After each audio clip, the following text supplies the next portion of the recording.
Hello and welcome to another episode of xPlane. I'm Top Gamer, and as I've said in the last video, which was the landing at Courchevel, this is the takeoff challenge at the same airport. I'm in a Cessna at the moment, so what we're going to do is, that's the airspeed there, which is what is the most important part in regards to getting lift to take off. So what you can see is on the nodule on the wing there that I'm pointing out, that is what measures the airspeed coming into the actual, across the wings, and the more wind that's going across it, or speed going across it, the more lift you get. So the idea is, on that speedo you've got a little white tab where it's got like a line and then a line, dotted line kind of towards the green bit. That is where flaps would be at its best for takeoff. Where it goes green, that will be again optimal takeoff speeds and optimal lift speeds. The white bar on the outside will be your best for essentially using flaps. So that was just an example. What I've done is I've increased the actual wind coming to us. So as you can see, as we're idling, we've got a bit of airspeed already and we're not even moving. So I did a little test to see if we could actually take off while using this much wind. And as you can see, we got pretty close, but just didn't quite get enough lift. And you can see on the airspeed, the needle isn't pointing straight up, and that's because I've created a headwind. So there's wind pushing against us. I think it's about 50 knots I set it to. But what I'm going to do is go into it and then change it. We're going to increase that wind to about 100 knots. And as you can see, that airspeed now has gone up, which is basically showing right next to where that white marker is, which means with flaps, we're almost at the point where we can take off with no power. So what I'm going to do is quickly put the power on, and there you go. As you can see, we've now taken off the ground, and you can see the airspeed now is pushing really far across us. And that's basically causing us to have lift without us even moving forwards. So I've got the engines on, but because I've got the flaps creating drag, it's actually pushing us back because it's creating more drag. So I'm going to try and see if I can get it to go back down again, and we can try it again and see if we can keep it. Oh, okay, maybe not. So yeah, that's the only problem you've got with it, is because you're flying backwards. It's hard to judge the landing side of things. And then yep, so written off another Cessna. Let's try that again. So I'm going to put the wind a little bit lower to try and make it so it's not so forceful and pushing us back, because we easily made it there. So this one we might move forwards a little bit, but as we pull back we should take off with relative ease. No, not quite yet. But looking at it, I haven't got the flaps down. So the airspeed's there or thereabouts, but because the flaps aren't down, it's not creating enough lift at low speeds. So what I've done is I've moved the flaps down as far as they'll go. So there we go, moving them down to full.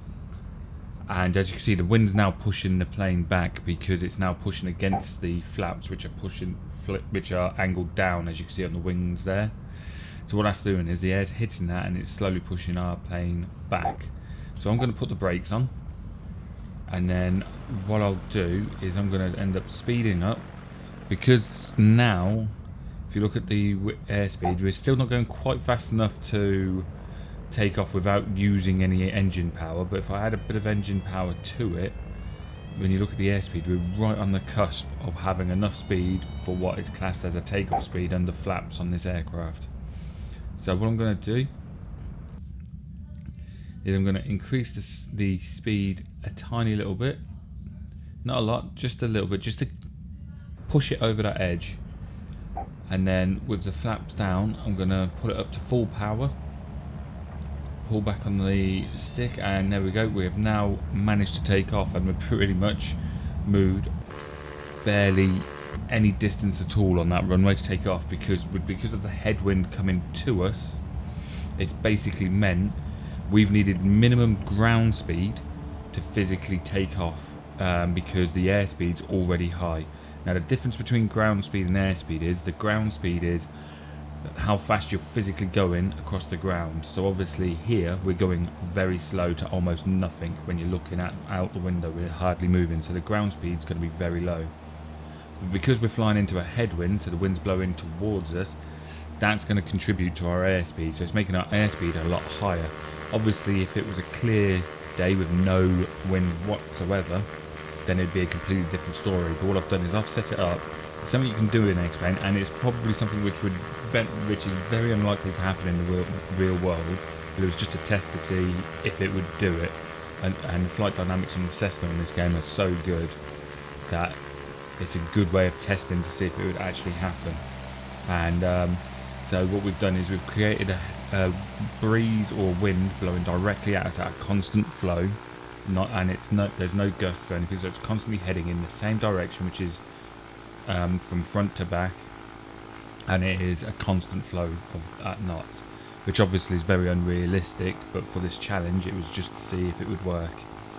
But what that does is that creates an airspeed already over the wings, as I've just tried and land it now, and then that helps us to generate the lift to physically take off the aircraft without increasing the ground speed or without moving, which is good if for like small airports or runways, because it means if you had the right lift you could take off without needing to use much of the runway, as you saw just there. So we're going to try it again.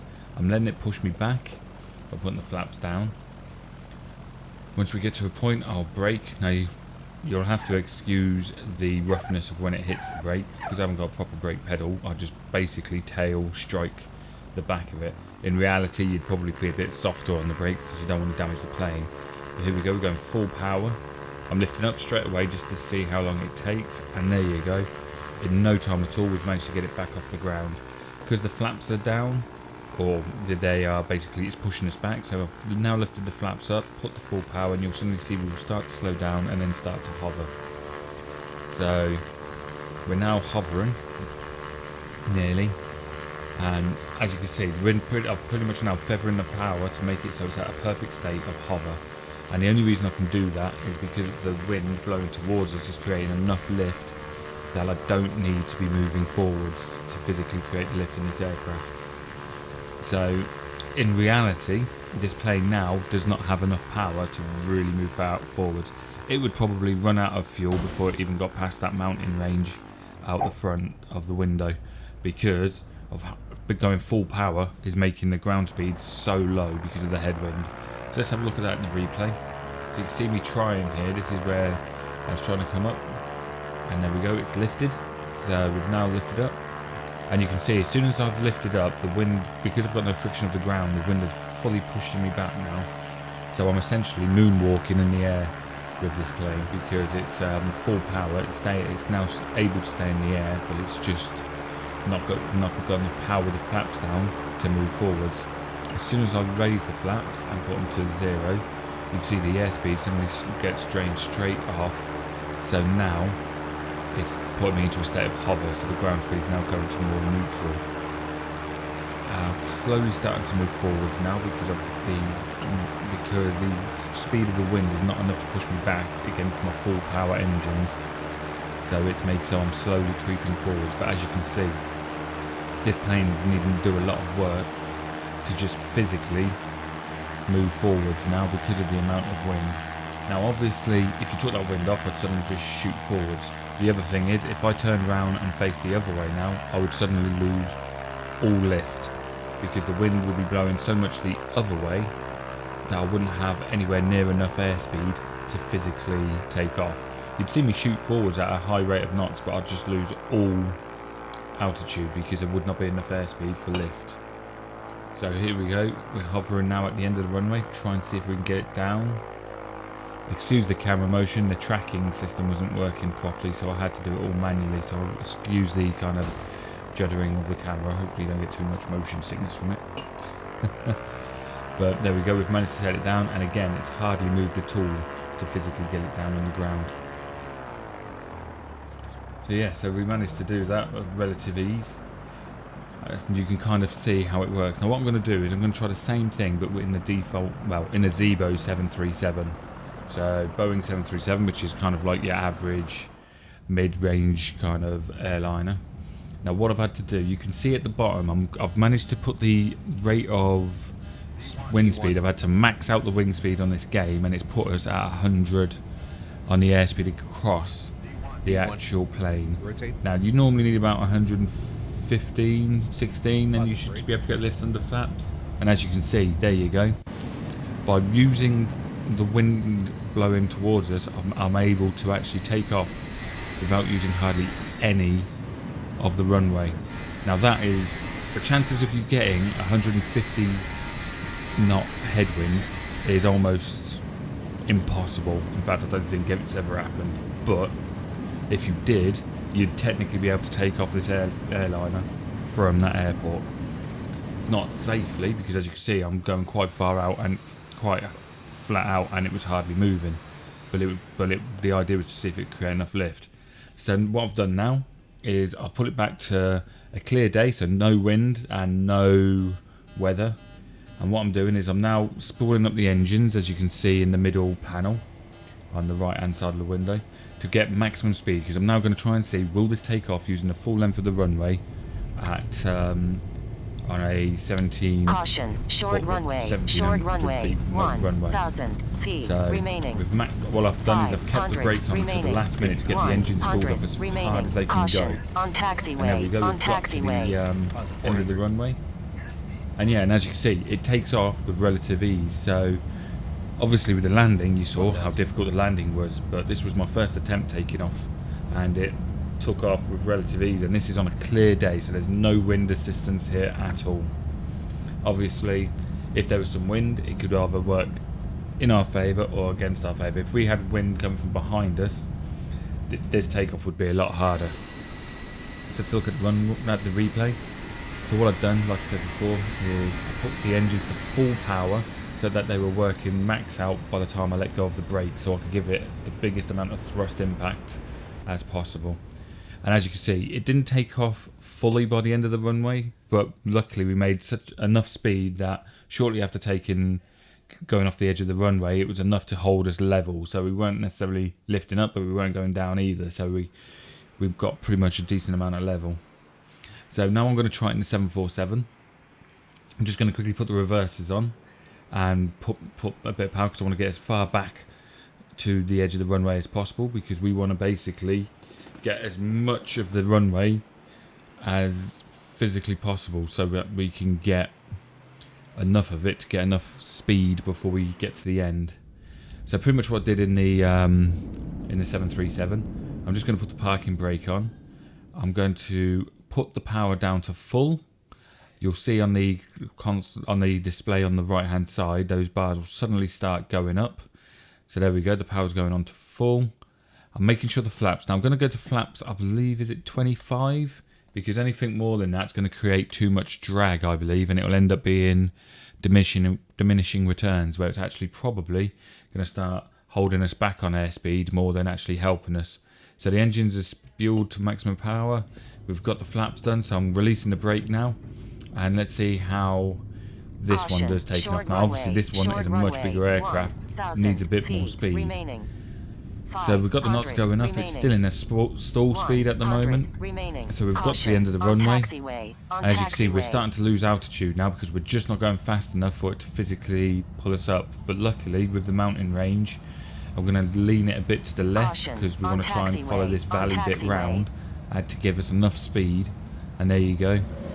By using the fact of the drop and then following the valley round, meant that it gave us enough of a decline in ground altitude that the plane managed to pick up enough speed before it physically reached the tree line and crash. So let's see that in a replay and see how close we got to the ground before the speed picked up enough for us to take off. So we go full power. Now it looks like for some reason the spoilers are open, which isn't going to help us at any point. I don't know if that's because we're on such a short runway, pulling it on the RTO setting, which is normally for failed takeoff attempt, it's automatically opened them. So that's going to be causing drag, which meant we didn't take off at as high speed as we should have done. But as you can see, we're dropping down. I see the mountain in front of us, so I take a slight turn just to try and follow the contour. And bloody hell, you can see that shadow, we're getting really close. Cool, we just about made that. I mean, you can see how close we were with the shadow, but luckily, if I'd gone straight ahead forwards, we would have crashed there. But by keeping it tilted, we managed to just about follow it round and get enough speed to finally get some lift. So we actually managed to take both of those aircraft off. I'm showing you a quick replay of both of them again now, so you can actually see both of them side by side on the takeoffs. I actually think if we didn't have the spoilers on, it might have not been quite as close. So I'm not sure why those spoilers automatically deployed. Like I say, it might be because the runway was too short. So it knew that, so it was trying to stop us, but we just powered through. But yeah, so there you go. It's only a short video. I hope you've enjoyed it. This has been the Takeoff Challenge of Courchevel, and I've been Top Gamer. If you have enjoyed the video, please hit that like and subscribe button. Feel free to get the bell on; it'll let you know of any future content. And this week is Microsoft Flight Simulator 2020, so I will be downloading that, and then the next video we'll be doing is having a look at that. So yep, hope you enjoyed the video, and I'll catch you in the next one.